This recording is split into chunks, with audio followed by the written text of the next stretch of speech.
આરોપી સામે કડક પોલીસ કાર્યવાહી. શહેરના લિંબાયત વિસ્તારની ઘટના. આરોપી માટે સ્પષ્ટ સંદેશ કે તેણે સુરતમાં ગુનો કર્યો છે, સમજો કે તે ગયો છે. લિંબાયત હત્યા કેસમાં પોલીસનો આરોપી સાથે મુકાબલો. પોલીસ આરોપી રાહુલ જોગીએ પોલીસ પર ચપ્પુથી હુમલો કર્યો. ઘટનામાં એક પોલીસકર્મી ઘાયલ. લિંબાયત પોલીસ સ્ટેશનના પીઆઈ ડીડી ચૌહાણે સ્વબચાવમાં ગોળીબાર કર્યો.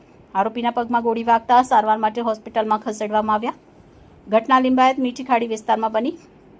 ઈજા પામનાર પોલીસ અધિકારી મુકેશ બાગુલને સનરાઈઝ હોસ્પિટલમાં ખસેડવામાં આવ્યા. રિપોર્ટર ચેતન તરી, બુલેટ 26 ગુજરાત ન્યૂઝ, સુરત.